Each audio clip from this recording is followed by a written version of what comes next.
반복되고 새로운 거 뭐 다 들어가야 된다고. 답안 볼게요. 제시문 가. 제시문 가를 보면은 자, 문제 2번 뒷장이에요. 뒷장. 가는 집단의 구분을 두지 않으면 전 인류에 적용 가능한 도덕적 보편성이 생길 수 있다고 주장한다. 그 다음에 나치의 유대인 인종 청소의 사례에서 알 수 있듯이 앞에서 봤듯이 그런 예시 같은 건 이렇게 표현해 주면 돼요. 이런 사례에서 알 수 있듯이. 편안하잖아. 알 수 있듯이 집단의 구분이 생기는 순간에 타 집단에 대한 뭐가 일어나? 혐오감. 다른 말 쓰세요. 뭐 반감이라고 해도 돼. 상관없다고. 뭐 기생충 해충 좋은데 일단 들어가야 된다고. 혐오감으로 그 구성원에 대한 살인은 정당화돼 버릴 수밖에 없는 거죠. 자, 내가 말한 거 하나도 빠짐없이 난 다 넣었어요. 이 수준이 나와야 된다고. 오케이? 그 다음에 제시문 나를 볼게요. 자, 같이 아래에 있으니까 같이 볼게요. 좀 아래에 있는 거. 자, 사회 집단은 개인이 특정 집단에 소속되면 소속감을 느끼고 내 집단과 이 집단으로 구분된다. 여기도 첫 문단이 해주는 말이 다며 그냥 반복이죠. 뭐야? 내 집단이든 외 집단이든 뭐야? 집단 얘기죠. 집단에 대한 얘기고 또한 소속감을 느낀다. 그렇구나. 그 다음에 내 집단에 대한 얘기를 하고 있죠. 내 집단은 뭐 소속감을 느끼고 계속 그냥 집단과 소속감이란 단어로 여기는 꽉 차 있어. 꽉 차 있어. 그쵸? 그냥 내 집단, 외 집단 얘기예요. 내 집단은 우리를 뭐 동질감을 갖고 같은 얘기죠. 동료와 유대감을 갖고 그것이 없는 게 뭐라고? 근데 이게 외 집단. 여기 좀 체크해야 될까? 이와 달리 역접이죠. 사실 이것도. 그래서 외 집단은 뭐야? 타자들의 집단이고 경쟁이나 적대감의 대상이 되고. 근데 이거는 사실상 좀 약간 상식적인 얘기죠. 굳이 디테일하게 얘기하지 않을게요. 그 다음에 내 집단에 대한 강한 정체감은 자, 사실은 문단을 구분한다는 것 자체도 뭐예요? 새로운 걸 얘기하겠다는 얘기예요. 가끔은 여기 있는 내용을 받아주면서 새 문단으로 갈 때가 있어요. 그때는 반복되는 경우도 있는데 웬만해서는 이번엔 뭐야? 정체감에 대해서 얘기하면서 반복 겸 새로운 걸 얘기하겠다는 거죠. 심지어 앞에 뭐예요? 강한 정체감이래요. 얘기해 주고 싶은 게죠. 자, 구성원의 결속력을 강화하여 집단을 발전시키고 위기를 극복하는 원천이래요. 없는 얘기였죠, 위에서. 그냥 요 얘기도 그럼 나와줘야겠죠. 그쵸? 다음 위에 더 볼게요. 하지만 역접이 나오죠. 다른 외 집단에 대한 부정적이고 배타적인 태도로 이어져 사회 통합을 저해할 수 있다. 보이죠? 그러니까 뭔 얘기야? 하지만 뒤로 지금 자, 그러니까 내 집단에 대해 장점, 그 다음에 하지만 뒤로 뭐예요? 단점을 언급해주고 있는 거죠. 그쵸? 그럼 어떻게 여러분 요약에 장점과 단점 두 개 다 들어가야만 해야겠죠. 그리고 특정 집단이 권력을 갖출 경우 뭐 정당화하거나 분리나 긴장을 초래하기도 한다. 근데 이게 권력을 얘랑 다른 말인가? 같은 말이죠. 특정 집단이 권력을 가질 경우에 너무나 당연한 얘기이기도 하고 반복이야. 자, 내가 두 문장으로 요약하라고 했는데 굳이 요약을 할 때 얘는 마지막 문장은 없을 수도 있을 것 같아. 왜 그래요? 사회통합 저해랑 같은 말이야. 근데 중요한 건 뭐야? 요약할 때 장단을 모두 언급해줘야 된다고. 가끔 여러분들 거 보면은 장점만 언급하는 경우도 있고 그렇거든요. 둘 다 들어가줘야 된다. 자, 답안 바로 볼게요. 뒤로 더 옮겨서. 나는 집단은 개인의 소속감 여부에 따라 내 집단, 외 집단으로 나누어지는데 내 집단의 강한 소속감은 장점도 있지만 단점도 존재한다. 전체를 포괄하고 있죠. 자, 두 개 생각할게. 전체를 포괄하면서 반복 강조, 뭐 중요한 것들은 반복 강조 새로운 건 다 넣어준다. 자, 그 다음 뭐예요? 장점으로는 뭐 이게 있고 외 집단에 대한 단점으로는 뭐 적대감이 있다. 보이죠? 여기 나왔던 거 그대로 내가 갖다 써줬죠. 발췌가 안 일어나면서 둘 다 언급해주라는 얘기야. 깔끔하죠. 여러분 그런 걸 느꼈으면 좋겠어. 좀 글이 군더더기가 없어요. 군더더기가. 그냥 읽으면서 또한 그리고 좀 하나 더 합시다. 여러분들이 글을 읽으면 글을 안 써봤기 때문에 내가 몇 학년 때 많이 얘기했을 거야. 주술 호응이 안 맞아. 주어와 서술어와 목적어가 안 맞아. 주어가 없고 갑자기 서술어만 있고 주어도 있고 서술어도 있는데 목적어가 없는 경우도 있고 뭔 말인지 알죠? 그러면 안 돼. 그러니까 자기가 요약을 쓴 다음에 다시 위에서부터 한번 읽어보세요. 나중 가면 1200자 쓰겠죠. 1200자 쓰고 다시 위에서부터 읽어봐야 된다고. 말이 안 되는 게 저도 생겨요. 나도 생긴다고. 알겠죠? 글은 한 번에 나도 썼지만 한 번에 안 나와요. 그 다음에 제시문 다를 볼게요. 자, 다를 보면은 사람들은 각자 자신의 행위를 결정할 때 자기 자신의 이익이 아닌 다른 사람의 이익을 고려하기도 한다.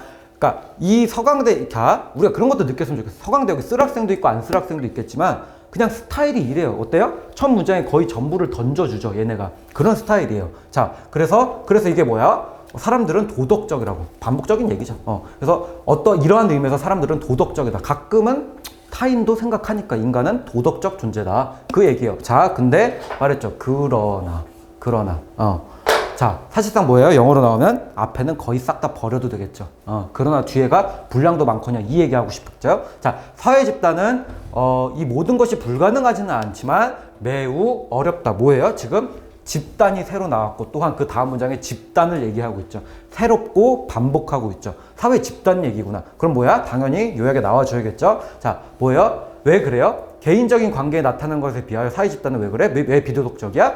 충동을 견제하고 극복할 만한 이성이 적고 또한 다른 사람의 입장을 헤아릴 능력도 없으므로 못해 끝없는 이기심을 보인다. 보이죠? 굳이 뭐 디테일하게 얘기하면 끝없는도 강조겠죠. 그런 생각도 좀 해보고. 자, 사회 집단이 개인보다 비도덕적 이유 중 하나는, 자, 여기 얘기했는데 좀 더 디테일하게 얘기하겠다는 거죠. 위에 거를 뭐라고? 받아주고 있다고. 받아준다는 게 뭐라고? 반복한다는 거라고. 그리고 또 해볼까? 반복한다는 건 뭐예요? 그 말 하고 싶다고. 강조하고 싶다고. 자, 계속 얘기하나요? 반복, 강조, 새로운 건 사실상 유기적으로 연결되어 있는 거예요. 알겠죠? 사람이 말을 할 때도 내가 똑같다 그랬어. 여러분 친구들이랑 대화할 때도 내 말이야, 내 생각에는 그런 말을 하죠. 그럼 뭐야? 지 생각 얘기하는 거야. 뭔 말인지 알겠죠? 그렇게 대화든 여러분들 대학 가서 발표든 글을 쓸 때든 그렇게 레포트를 쓰든 그렇게 들어가야 된다고. 자, 볼게요. 사회 집단이 개인보다 비도덕적인 이유 중 하나는 뭐예요? 자연적 충동을 억제할 만큼 강력한 합리적 사회 세력을 만드는 것이 어렵기 때문이다. 그쵸? 그래서 뭐예요? 집단적 이기심으로 나타날 때 더욱 이기적인 모습으로 나타난다. 왜냐하면 쭉 나와서 뭐예요? 그러니까 공통된 충동으로 결합하여 나타날 때 더욱 생생하고, 그 다음에 여기서 중요한 게 누적 표출되어 나타나기 때문이죠. 개인과 집단의 가장 큰 차이점이죠. 얘네는 나와 줘야 된다는 얘기죠. 이해돼요? 자, 제시문 볼게요. 자, 제시문 다 요약 나랑 같이 볼게요. 여러분들, 나도 이게 좀 쓰는 게 어려운 게 뭐냐면 일부러 여러분들한테 내가 2문장씩이라고 했죠. 이거 좀 더 써야 돼요. 이런 제시문은 3문장도 쓰고 해야 되는데 연습이니까 볼게요. 자, 인간 개인은 타인의 이익까지 고려한다는 점에서 도덕적이지만 사회 집단을 이루면 그 도덕성은 발생되기 어렵다. 보이죠? 그 얘기하는 거죠. 그래서 하나만 얘기할까? 이거 2문장으로 나눌 수도 있겠죠. 이 말도 이해하겠어요, 혹시? 왜 그래요? 고려한다는 점에서 도덕적이다. 하지만 사회 집단을 이루면 그 도덕성은 발생되기 어렵다도 가능하겠죠. 문장 늘리고 내가 한 문장 50자라고 얘기하지만 어떻게 늘리고 끊는지를 지금 언급하는 거예요. 그래도 되겠죠. 내가 일부러 2문장으로 만들겠어요 하고 과제를 내줘서 이렇게 할 뿐이고. 알겠죠? 그 정도는 끊어낼 수 있어야 돼. 자, 집단일 때 인간의 이기심은 더 강하고 생생하다는 얘기죠. 더 강하고 누적되어 표출되기 때문이다. 약간 발췌된 것 같은데? 그쵸? 약간 바꾸면 좋을 것 같은데? 누적되어 표출되기 때문에. 약간 발췌 같다. 좀 다른 표현을 한번 바꿔볼게요, 나도. 어쨌든 이 얘기는 들어가 줘야겠죠. 어렵지 않죠?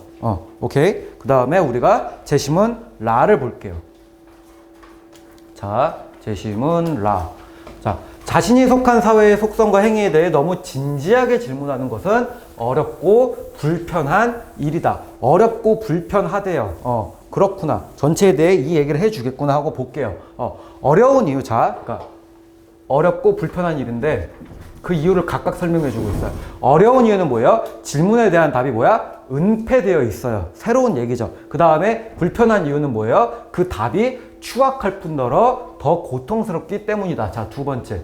어떻게 보면 그 이유에 대한 답이라고 언급해준다는 것 자체가 뭐예요? 첫 번째가 뭐야? 사실상 여기가 의문문이죠. 그거에 대한 문제 제기를 하고 있는 거죠. 그러니까 여기서 답이라고 얘기해주고 있겠죠. 이 말 이해하겠어요? 그러니까 각각은 어렵고 불편한데 어려운 이유는 이거고 불편한 이유는 이거다. 그럼 뭐야? 은폐, 추악, 고통 이런 거 반드시 들어가야겠죠. 그쵸? 특히 이거는 짧긴 하지만 짧은 것과 동시에 맨 앞에 때려주고 있으니까 하고 싶은 얘기를. 자, 그래서 이런 문제에 대한 진실을 우리가 요구하기 마련인데 이는 쉽지 않은 선택이래. 왜 그래? 그러니까 이 추악하고 은폐되어 있는 걸 그래도 우리는 어떻게 진실을 알고 싶다면 행동을 해야만 해. 알고 싶으면. 근데 왜 어려워? 그게 개인적 희생을 감내해야 하기 때문이죠. 개인적 희생 말해야 돼요, 안 해야 돼요? 새로운 건데. 해야겠죠. 하다 못해 개인적 희생까지는 아니더라도 우리가 어쨌든 힘들게 진실을 요구해야 된다는 말이 있어야겠죠. 자, 이와는 대조적으로 쉬운 글도 있다. 권력의 요구에 순응하고 질문 자체를 쭉쭉 하는 거죠. 자, 얘도 언급해주면 좋은데 좀 이따 나랑 보겠지만 나는 얘는 빼버렸어. 왜 그래요? 여기서부터가 여기까지가 하고 싶은 얘기고 여기는 그렇지 않은 경우죠. 이 말 이해되겠어요? 그러니까 진지하게 질문하는 것은 그러니까 사회에 잘못된 점을 문제 제기를 한다는 게 어렵다는 얘기를 계속하고 그러기 위해서는 이런 것도 있어야 돼. 그리고 마지막에 뭐야? 그렇지 않으면 그냥 뭐 참고 살든가라는 얘기야. 근데 분량이 많으면 얘도 언급해주면 좋겠는데 나는 굳이 얘는 언급해주지 않았어요. 자, 제시문 라 요약한 거 볼게요. 오늘 속도 좀 빠르죠? 자, 라 요약 보면은 소속 집단에 대해 비판적 질문을 제시하는 것은 어렵다. 그냥 내 표현대로 바꾼 거죠. 어려울 거 없지. 그 답은 대개 추악하며 은폐되어 있기 때문인데 그럼에도 불구하고 진실을 알고자 한다면 개인적 희생을 감수해야만 한다. 군더더기가 없다는 걸 좀 느껴줬으면 좋겠어. 내가 잘 썼다 그 얘기가 아니라 그냥 쓸데없는 얘기는 안 한다고. 또한 두 번째 문장 여러분도 느껴지죠? 그럼에도 불구하고 어떻게든 내가 한 문장 안에 구겨 넣으려는 거 보이죠? 왜? 난 과제를 그렇게 출제했으니까 어쩔 수 없지. 근데 끊으면 세 문장 나오겠죠? 이 말 이해되겠어요? 끊을 수도 있겠죠. 그럼에도 불구하면서 그런 것도 사실 문장이 긴 건 좋지 않아요. 나는 이것도 두 문장으로 과제하라고 안 했으면 난 끊어서 썼을 거예요. 문장은 단문화가 제일 좋긴 하거든요. 그런 것도 체크하고 그 다음에 제시문 말을 볼게요. 자, 한 청년이 있었대. 청년은 뭐 했는데? 선택해야 된대요. 어머니를 포기해. 전쟁이죠. 전쟁 나가면 국가를 위하는 거고 전쟁을 대신 어머니는 어떻게 돼? 보호자가 없죠. 늙은 노모가. 그 얘기야. 국가 전체를 위하는. 즉, 또 여기는 선택도 나오죠. 그러니까 여기에 대한 이 두 가지 도덕 사이에서 발생하고 있다. 자, 나중간에 얘기하겠지만 이런 게 되게 논술에 자주 나오죠. 이거를 뭐라고 얘기해요?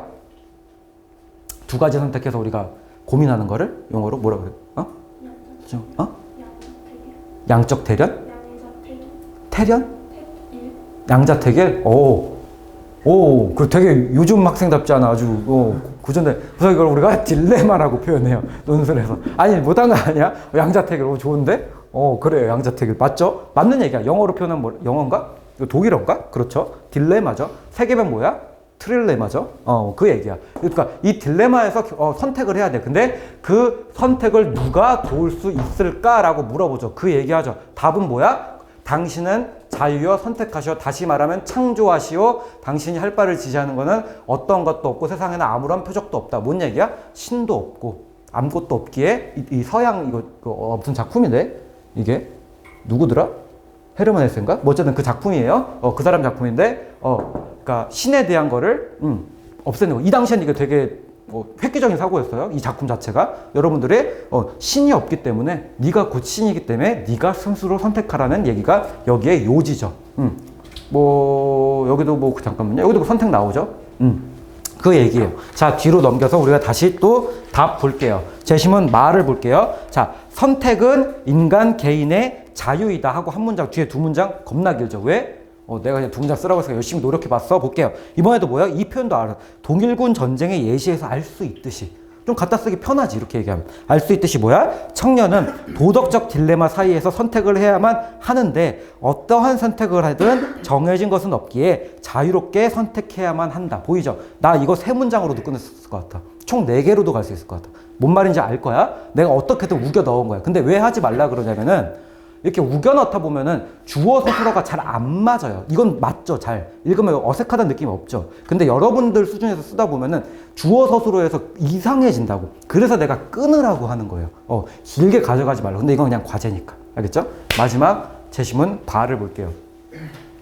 자, 대중은 새로운 탈출구를 찾기 시작했는데 집단 지성이란 말로 설명 가능하다. 따옴표도 쳤고 뭔 얘기야? 새로운 얘기죠. 이 얘기 하고 싶다는 얘기했죠. 뭐? 집단 지성이죠. 자, 위키백과의 정의에 따르면 이 말은 다수의 개체들이 서로의 쭉 지적 능력으로 지적 능력이겠지. 집단 능력 반복되는 얘기란 얘기예요. 상술하고 있는 거죠. 말 그대로 상세히 서술하고 있는 거죠. 그 얘기구나. 그렇다. 자, 그리고 끝에 가서 볼게요. 자, 하지만 의도하지 않았음에도 이 속에서 현재의 거대 담론을 극복한 새로운 담론이 태어난다. 뭐라고? 집단 지성을 통해서. 그쵸? 자, 새로운 얘기죠. 거대 담론. 거대한 담론. 뭔 얘기야? 새로운 담론이라는 게 뭐예요?